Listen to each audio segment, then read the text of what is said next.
Ma femme m'a demandé de faire un autre parterre surélevé et chaud. Dans les vidéos précédentes sur nos plates-bandes innovantes, il y avait des remarques critiques disant que les plates-bandes en polystyrène extrudé armé sont chères et très difficiles à fabriquer. Je les trouve au contraire bon marché et simples. Ainsi, pour comparer coût et complexité, j'ai choisi de créer un nouveau parterre de façon plus classique.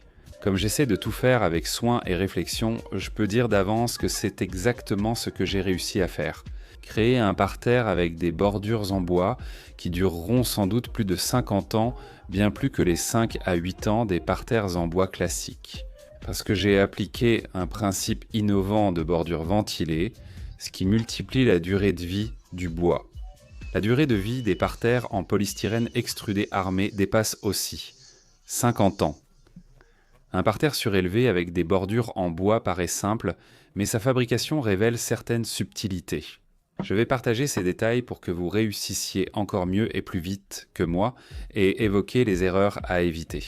Après cette vidéo, vous pourrez choisir entre le bois et le polystyrène extrudé. Merci de regarder. Qu'avec vous,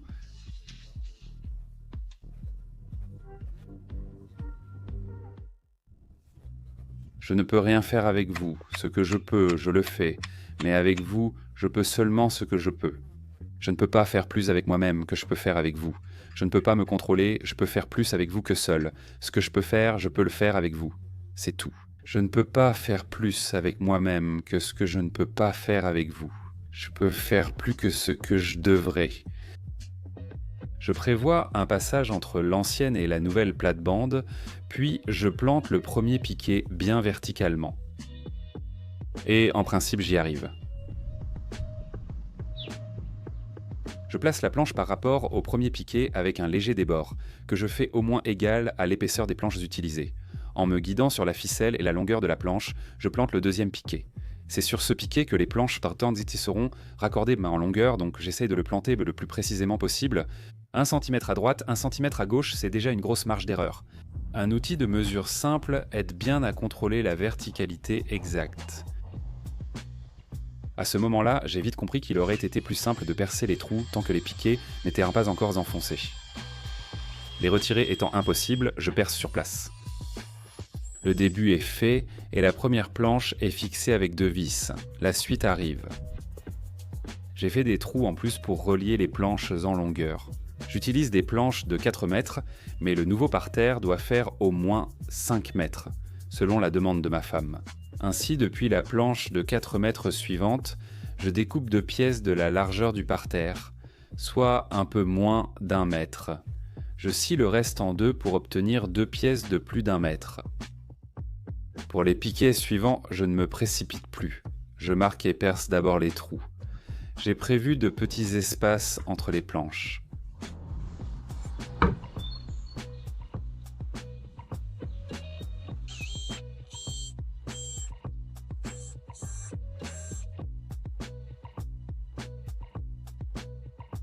J'ai créé un gabarit pour les piquets, ce qui a accéléré le travail. Le piquet d'angle, s'il vous plaît. Le piquet. Raccorder les planches en longueur ne pose pas de problème, malgré mon erreur avec des trous superflus. Je vais corriger ça à l'avenir. Je plante le 3e support. Sa distance par rapport au premier n'est pas choisie au hasard, mais de façon à ce que des planches courtes et longues puissent se raccorder sur le support. Pour éviter de perdre du temps sur la hauteur exacte des piquets, j'ai choisi de ne pas les enfoncer complètement. Je pensais ainsi éviter des complications plus tard. Je n'aurai pas à régler l'excédent ou à me plaindre qu'ils sont trop enfoncés. J'ai planté le piquet, mais la hauteur était insuffisante. Le relief irrégulier du terrain peut aussi apporter ses propres ajustements. C'est pourquoi j'ai commencé non pas par la planche du bas, mais au contraire, par la planche du haut. Ensuite, j'ai installé les planches du milieu, assemblées entre elles et seulement après, celles du bas. Maintenant, il est devenu clair jusqu'à quel point on peut abaisser tout le bord. Il a d'abord fallu dévisser toutes les planches du piquet central et retirer la rangée du milieu qui s'était déjà désassemblée. Et ainsi, avec les planches fixées simultanément à 3 piquets, une telle correction n'aurait pas été possible. Après correction, j'enfonce le piquet à la hauteur voulue et le visse définitivement. Il est maintenant clair où placer le dernier piquet du premier côté de la plate-bande surélevée. Je décide de ne plus m'embêter à enfoncer très précisément les poteaux d'extrémité, et je laisse un petit débordement des planches. Il sera plus rapide de les couper sur place par la suite. Décaler les joints des planches, plutôt que de les aligner, renforce la solidité des bordures du parterre. Et l'aspect esthétique ne devrait pas en souffrir non plus. Ainsi, je me réconfortais quand je devais mesurer précisément la distance entre les piquets. Je mesure la distance entre les deux poteaux où les planches se rejoignent, la divise par 3, puis... Ensuite, je marque et j'enfonce encore 2 supports. Comme prévu, pour une planche de plus de 5 mètres, j'ai utilisé 6 piquets. Pour la suivante, j'étais mieux préparé. Par expérience, j'ai découvert qu'il faut des piquets à 4 options de trous. Il y a les piquets d'angle, les piquets intermédiaires, ceux où les planches centrales se rejoignent, et ceux où se rejoignent les planches des rangées supérieures et inférieures. Je vais vous parler un peu du matériau que j'ai décidé d'utiliser. Je suis tombé sur des planches en mélèze de qualité apparent bois, c'est-à-dire avec des nœuds qui ne devraient normalement pas tomber. Je n'ai pas trouvé de planches de mélèze de plus de 4 mètres en vente, alors j'en ai acheté 9. Pour les montants, j'ai acheté 12 mètres linéaires de cornières égales, laminées à chaud de 40 sur 40 mm, d'une épaisseur de 4 mm. Au magasin, ils l'ont découpé en morceaux de 2 mètres, facilitant ainsi son transport dans ma voiture. Les planches ne rentraient pas, j'ai donc payé un supplément de livraison. La découpe de la cornière était offerte. C'est pourquoi je n'ai pas abusé et, une fois sur place, je transforme les pièces de 2 mètres en pièces d'1 mètre. D'ailleurs, quand j'ai découvert la lame bimétallique pour scie à métaux manuels, j'ai de nouveau cru en cet outil presque oublié. Elle coupe plusieurs fois plus vite que les lames ordinaires. C'est une option à noter pour ceux qui n'ont pas encore maîtrisé la meuleuse d'angle, c'est-à-dire la meuleuse ou qui en ont un peu peur. Mon père se rappelle souvent d'une histoire. Son collègue du bureau d'études, ingénieur-concepteur, a trouvé un pylône de ligne à haute tension effondré, soit à la fin de l'Union des républiques socialistes soviétiques, soit dans les années 90 du type tour métallique. Et en quelques jours, il l'a découpé à la scie à main et l'a emporté chez lui. L'équerre obtenu de cette façon lui a permis de bien avancer dans la construction. Sous-titre. Une seule couche, ce n'est pas de la peinture, j'ai donc remis une couche sur les poteaux.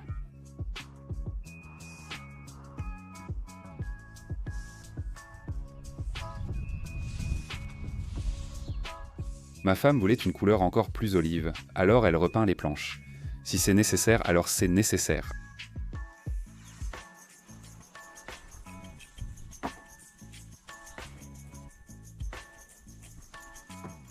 N'ayant pas de grande équerre, j'utilise un carreau grand format pour tracer un angle droit. Il faut planter les piquets du premier coup. Si on essaie de les déplacer, même d'1 centimètre à droite ou à gauche, ils ne tiendront plus aussi bien. Après la première bordure posée, il a été facile de repérer la profondeur des piquets. C'était très pratique. Autrefois, Sarayem avait un petit stock de planches de 6 mètres séchées naturellement. J'en ai pris la quantité nécessaire, je les ai rabotées, et il ne restait plus qu'à travailler. C'était pratique et économique, mais les réserves épuisées ont nécessité l'achat de planches toutes faites. Je crois que beaucoup doivent acheter du matériau prêt à l'emploi. Il n'est pas toujours possible d'avoir un stock permanent, et tout le monde n'a pas l'équipement pour le traiter. Le planken se distingue d'une planche rabotée ordinaire par le fait qu'il n'a pas d'angle vif, il n'a ni rainure ni languette. Il en existe des droits et des biseautés. Je suis tombé sur un biseauté, probablement parce que moi et Yacha sommes des biseautés. Je n'ai pas utilisé de cordeau pour le deuxième bord, un repère existait déjà. Pour l'instant, tout se passe plutôt bien, et je suis satisfait de moi-même.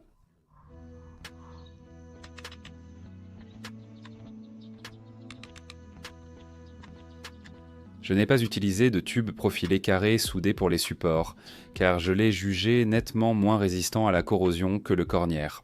Ce tube présente une soudure sur toute sa longueur, discrète mais existante.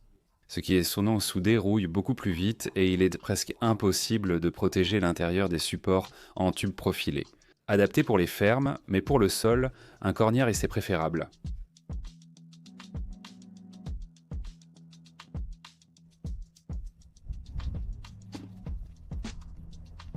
Au début, je pensais utiliser une lame de terrasse de 27 mm d'épaisseur, mais le planchette de 20 mm s'est avéré nettement moins cher. Sa largeur est sonne de 12 cm. Le planchette en mélèze est plus solide que celui en pin. On l'utilise généralement pour le revêtement des façades de bâtiments. C'est un bardage, mais plus cher. La version la plus esthétique est obtenue lorsque la pose est réalisée de manière invisible, c'est-à-dire lorsque la fixation n'est pas visible. Le bâtiment donne alors l'impression d'être fait d'une seule pièce. Pour la pose invisible, on utilise des lattes métalliques car spéciales. Dans mon cas, avec la pose invisible, c'est encore plus simple. Il suffit de vis. J'utilise des vis de 23 mm de long et de 3,5 mm d'épaisseur. Plus le diamètre est grand, plus la fixation sera solide. J'ai trouvé toutes les informations sur le Planken sur internet seulement après l'avoir acheté. À l'achat, ce n'était pour moi que des planches. Pourquoi choisir le mélèze plutôt que le pin? Les bois de construction en mélèze coûtent 2 fois plus cher que ceux en pin. En terré, le mélèze dure 2 fois plus longtemps, même en contact direct avec la terre d'un côté. Je pense que c'est à peu près la même chose. Avant de me pencher sur la question, il me semblait que le mélèze durait non pas 2 fois, mais beaucoup plus longtemps. Mais il s'est avéré que c'est seulement si le bois est dans l'eau. À première vue, il n'y a pas vraiment d'économie. C'est 2 fois plus cher et ça ne dure que 2 fois plus longtemps, mais il y a clairement une économie sur la main-d'œuvre. Il faudra faire une plate-bande surélevée en pin 2 fois, c'est-à-dire la faire puis la refaire, alors qu'en mélèze, une seule fois suffit. Notre travail, c'est aussi de l'argent. Je me consolais en pensant au prix payé pour 9 planches de bardage.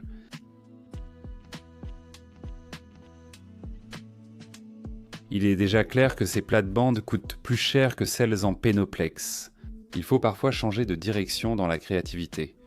J'ai cherché comment rendre la durée de vie de ces plates-bandes similaire à celle des plates-bandes en EPPS, c'est-à-dire jusqu'à 50 ans, j'espère, sur l'antiseptique. Mais le contact permanent avec la terre est aussi une épreuve très difficile pour lui.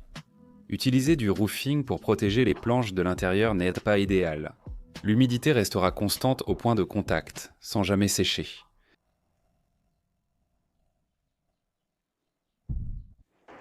Le début de l'été dans notre région a été très pluvieux, avec des vents violents pendant les orages. L'orage a eu des conséquences, j'ai eu une idée. J'utilise une tôle profilée d'occasion d'un ancien portail transformé en portail en polystyrène extrudé et une fixation simple. Je découpe la tôle en bandes légèrement plus courtes que la hauteur des côtés. Voilà à quoi cela va ressembler. Le métal ne touche presque pas les planches, laissant un espace suffisant pour assurer une très bonne ventilation. Pour créer des espaces égaux, je visse des écrous aux planches avec des vis. On peut s'en passer, ils servent juste à assurer rapidement l'égalité des espaces. La partie saillante des vis où la tôle profilée reposera, les écrous coûtent un peu, donc ça va. Je fixe la tôle juste sous et au-dessus des supports improvisés. Tout est assez solide. Je suis sûr qu'il existe d'autres moyens simples de créer de tels espaces. Voici l'idée qui m'est venue. J'ai aussi laissé un espace entre les planches du bas et le sol. J'avais le pressentiment qu'il fallait trouver une solution.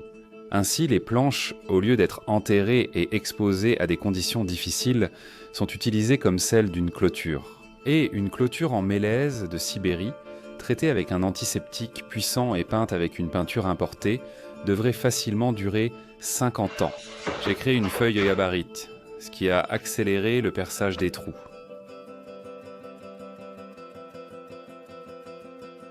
Après m'être entraîné, je vous montre l'algorithme optimal de montage.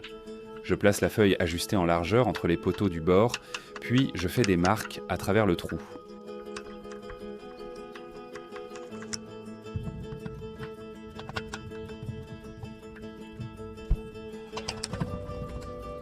Je retire la feuille. Sous-titre. Je visse les supports un peu au-dessus des marques en haut et un peu en dessous des marques en bas. En montant cette vidéo, j'ai compris que j'aurais peut-être dû le faire. C'est pareil pour la rangée du milieu des planches. La charge ne sera donc pas transmise à ces supports. Si vous faites de même, mieux vaut les fixer à la rangée du milieu. Dans les toutes premières plates-bandes de type abordurine que j'ai déjà démontées, j'utilisais comme fixation au poteau des morceaux de tôle profilés pliés. Je m'en suis personnellement rendu compte grâce au fait que la tôle profilée galvanisée se comporte très bien au contact du sol. Il empêchera aussi l'évaporation de l'humidité sur les bords, comme le polystyrène extrudé. Une plate-bande est simple à réaliser. On la trace aisément avec une ficelle, une dalle et un niveau à bulles. J'ai choisi de dissimuler l'espace entre les planches et le métal. Je suis allé dans un hypermarché de bricolage et j'y ai flâné. Et j'ai acheté des cornières de 50 sur 50 mm toujours en tôle profilée. La longueur de cette cornière est de 1,25 m et il m'en a fallu 10 pièces. Comme d'habitude, en utilisant la première cornière comme gabarit, j'ai percé le nombre de trous nécessaires. Des vis autoforeuses espacées régulièrement offrent un rendu supérieur à une pose aléatoire. J'ai finalement compris que je ne cherchais pas à prouver à tous la supériorité des plates-bandes en polystyrène extrudé armées sur les autres types. J'ai été soulagé de constater que l'argent n'avait pas été gaspillé. En effet, j'utilise le polystyrène extrudé comme on dit, non pas parce que ma situation est particulièrement enviable, mais dans un souci d'économie. Même si la durée de vie s'aligne, il n'y a toujours pas de rentabilité. Il y a sûrement des gens pour qui il n'est pas trop coûteux d'utiliser du bois naturel, qui ne cherchent pas à économiser sur tout comme j'essaie de le faire. C'est une excellente option de plate-bande, pour les gens qui ne sont pas aussi avares. Il y en a peut-être aussi pas mal parmi les abonnés de la chaîne chanson de Yasha Kosiak. Avant, ils regardaient et se moquaient simplement, en disant que la misère est inventive. Mais maintenant, ils pourront aussi en tirer quelque chose pour eux-mêmes. Il s'est avéré que les cornières donnent un aspect fini à ce genre de plate-bande. Maintenant, on ne voit plus d'espace entre le métal et la planche. Comme le rebord en tôle profilé est un peu plus bas que ceux en bois, les cornières n'altèrent en rien la ventilation. Les bords solides et durables de la plate-bande surélevée sont prêts. Pour que la plate-bande devienne vraiment haute et chaude, il reste encore quelques étapes à suivre. Près de la maison, pour 1000 $ attend son heure. Je n'ai pas peur de le dire, c'est un véritable trésor. Les jardiniers qui n'ont pas pu vaincre en eux l'appel génétique de leurs ancêtres païens. Les branches issues de la taille des arbres et des arbustes sont brûlées. De plus, on brûle aussi les feuilles et l'herbe utiles. L'automne dernier, nous n'avons pas détérioré la situation écologique du village avec des feux de joie dégageant une fumée âcre. Il est très difficile de se défaire de l'idée obsessionnelle de brûler. De nombreux habitants de notre village brûlent. Ma femme et moi travaillons sur nous-mêmes depuis longtemps. C'est pourquoi nous broyons les branches un peu avec un broyeur de jardin. Je pense qu'il faut et qu'on peut lutter contre les vestiges du passé païen. Le culte du feu et de la fumée est bien, mais il faut toujours de la modération. Mais maintenant, nous avons un excellent avantage sous la forme d'une matière organique grossière très utile. Je mets la matière organique grossière tout au fond du parterre. Comme les bords sont assez hauts, j'ai décidé de ne même pas les enlever. Le gazon pas molle est resté depuis l'automne dernier et le compostage a déjà commencé. Si vous n'avez pas encore ce composant gratuit et très utile fait de branches broyées, vous pouvez le remplacer par des déchets de bois inutiles, comme de vieilles planches par exemple. Je recouvre l'organique grossier d'une couche d'humus pur prélevée au fond du composteur. Les bactéries anaérobies présentes dans l'humus vont pénétrer dans le matériau ligneux, s'y multiplier et réchauffer la plate-bande grâce à la chaleur produite par leur activité vitale. J'arrose le tout.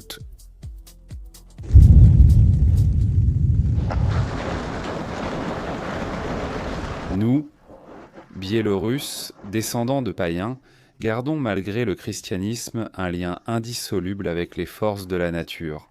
J'ai pensé cela quand, après avoir beaucoup arrosé, un violent orage a éclaté. La nature semblait nous en vouloir. Des gros grêlons sont aussi tombés du ciel. Voilà la réalité de cette zone agricole à risque. On ne peut rien faire contre ça. La prospérité, on ne peut qu'en rêver. Les plates-bandes hautes et chaudes augmentent clairement les chances d'obtenir une bonne récolte, même dans notre climat biélorusse. Le climat de la Biélorussie peut sembler favorable à l'agriculture à première vue, mais en réalité, nous sommes dans une véritable zone d'agriculture à risque. Cette année, il y a eu des gelées tardives, et il ne sera certainement pas possible de manger autant de nos propres cerises que nous le voudrions. Ni Kherson ni Krasnodar, cependant, sous-titres. Je tasse soigneusement la masse arrosée. Sous-titre créé par Dima Torzok.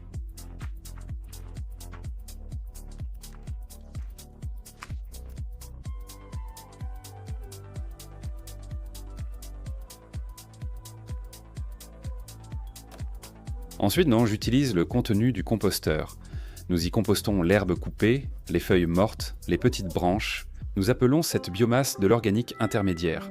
Le processus de compostage y a déjà commencé, mais assez récemment. Si je n'avais pas été pressé et installé la dernière planche, j'aurais pu rouler la brouette dans la plate-bande. Mais maintenant, je travaille à la main.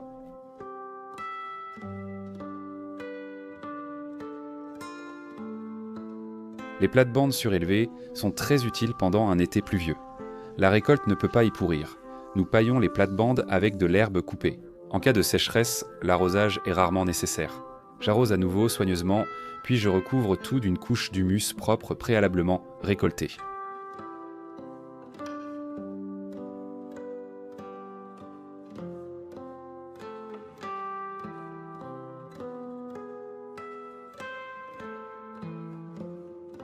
Enfin, j'ai atteint la petite matière organique. La voilà, presque du humus. Elle contient beaucoup de vers, de terre. Ils travailleront sans relâche dans le nouveau parterre. Dans nos plates-bandes surélevées, la terre reste meuble sans qu'il soit nécessaire de la bêcher. Comme vous l'avez compris, la création d'une plate-bande surélevée consiste à y transférer le contenu du composteur après la matière organique grossière, mais dans l'ordre inverse.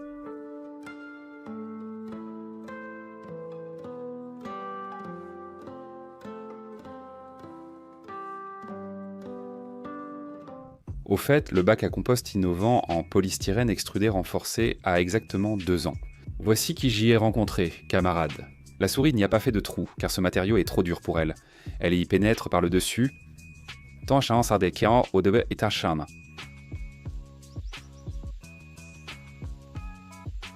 Elle extrait une partie du contenu et la souris ne peut plus s'échapper.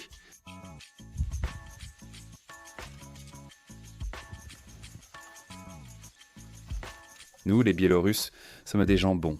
Nous sommes pour la paix. Court notre petit frère mammifère. Pour l'expérience, je n'ai fait aucun trou de ventilation dans la boîte. Le polystyrène extrudé bloque totalement l'humidité, empêchant le dessèchement du contenu, contrairement à un bac à compost en bois dont les fissures laissent tout passer l'air. Il sèche et cesse de se décomposer. Ici, ce n'est pas le cas. J'ai découvert de nombreux vers de terre. J'ai aussi rencontré d'énormes larves de scarabées rhinocéros. À ne pas confondre avec les larves de hanneton, celles-ci sont beaucoup plus grosses. Elles sont utiles car elles ne se nourrissent pas de plantes vivantes. Le bac à compost a complètement fait ses preuves, et il servira plus de 50 ans, il embellit aussi bien la cour.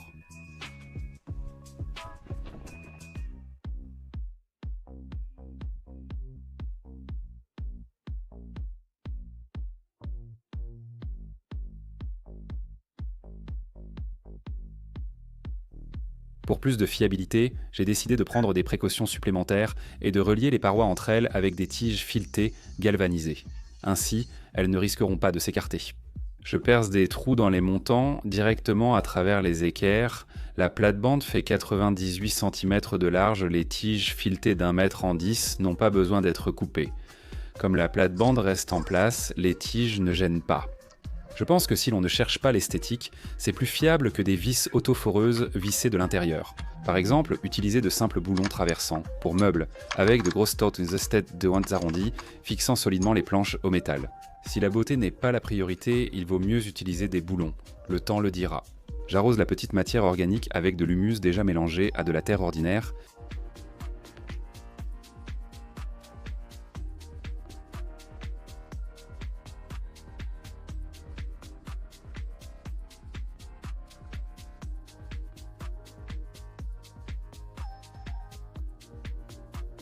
La toute dernière couche, je la recouvre uniquement de terre.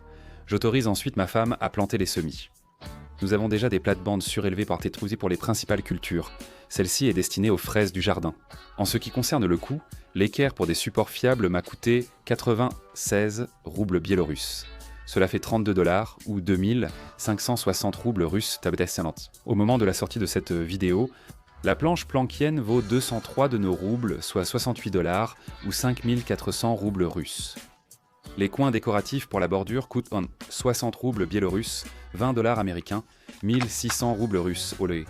L'antiseptique et la peinture coûtent de 10 $, 800 roubles, soit la dépense la moins chère. La quincaillerie coûte 15 $, de 1200 roubles. J'ai utilisé 2 feuilles Lofans profilées de 2,5 mètres. J'en avais des anciennes, je n'ai pas eu besoin d'en acheter. Pour ceux qui n'en ont pas, c'est encore 40 $ ou 3200 roubles. Au total, avec uniquement des matériaux neufs, la plate-bande revient à 185 $, soit presque 15 000 roubles. Pour prouver les avantages des plates-bandes en polystyrène extrudé, il a fallu se lancer dans ces dépenses folles. Voici le nombre de fraises que ma femme doit cultiver pour tout rentabiliser. Je mets toutes les vidéos sur nos plates-bandes en polystyrène extrudé sous cette vidéo. Allez voir et constatez par vous-même combien de fois tout revient moins cher si vous utilisez du polystyrène extrudé renforcé. Mais sérieusement, bien sûr, ces plates-bandes ont aussi le droit d'exister. Il faut juste être un peu plus riche que nous pour se les permettre. Si on divise 185 $ par 50 ans, un tel parterre revient à 3,7 $ par an, soit seulement 300 roubles. Mettez un gros pouce en l'air. Abonnez-vous à la chaîne Chanson de Yasha Koziak, abonnez-vous au groupe VK et à Zen, tous les liens sont sous la vidéo, cliquez aussi sur la cloche et alors je vous tiendrai sûrement informé. Que la paix règne partout. Merci.